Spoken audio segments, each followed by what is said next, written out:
everyone, back at the Massey here today. Changing the bushings here in the loader. I showed in some other videos that I got this aloe quick attach and I changed it over so it will fit this loader, but the pins were different size, so I had bushings made that so I had to change them. So basically changing the lower bushing and the upper bushing. So I got the old ones torched out. They were wore out anyway, so it's not a big deal cutting them out. So these are the ones I had made. Now I had them made longer because of course I have to weld them in, and then I need a spacer to make up the difference inside that quick attach. Not that it would really slap, but it's just nice to have a spacer in there to take up the gap. So these are the ones for the bottom.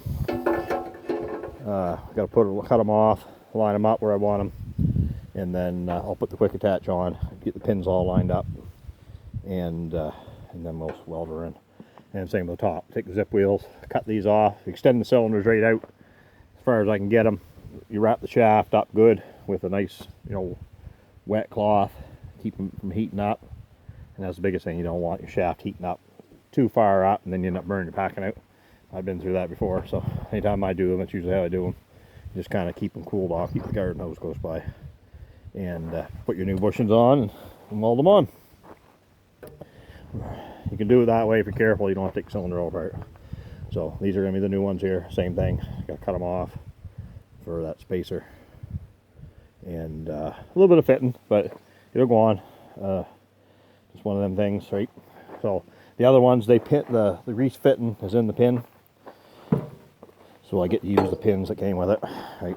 So these are the new pins, and they grease from the outside, squirt in, so which is good. I don't have to mess around with the grease fitting here on the outside, which, as you can see, the way these ones are in there all drove in, so they never had no grease anyway. So that shouldn't be too bad. Let's see. I might get the die grinder, clean up inside there, so I get a little bit. I want to be able to move it, so that way you can get it lined up better. And otherwise, you're going to get in the line boring and all that foolishness. And we don't want to do that today, so just be careful with them, cutting them out, and then you just fill them in with weld, right? Well, it's not too bad, but like I say, when you get it in there and get the pins all in where they got to be, then that's pretty well. I mean, it is what it is, right? They'll wear in some too, but this is bushing stock here that I bought, and it already, and then you just bore it out the right size. So I had a fellow there that was machine shop, and I took it to him, and then he needed an old sickle bar there for his father's hay mower, so I traded him for the machine work. So I had 4 pins down here, and then I had two pins, the bushings, and then I had 2 done to fit that merger to put it on the back of the mower. So that's a whole nother day thing. But so we're waiting on weather, talking like showers heavy tomorrow. I'm not sure what it's going to do, but I'm not really too concerned. I just soon get this stuff done, and then I'm ready to go. So if I can get that quick attach on, I have a aloe bale spear, so then I can at least haul the wagon and load hay with it, right? So anyhow, it's coming. I got the Massey together, well, the hood on it. I haven't got the side panels on yet, but I changed the oil in it, and oil in the front diff, put my Swepco 8090 in it, and just looking for any leaks. But actually with the cab hatch top open and the back window open, the air moves through it pretty good. So it's really not that bad in there versus that old 1690 and my old 1070 case. The windows don't open fire in it, and man, isn't it hot. So these aren't too bad. So I'm pretty impressed with that. But Tim and I took it for a ride out back, go check on the cows, and then I said, well, I'm gonna get this done, started anyways, might go take kids for a swim, and then come back at it again.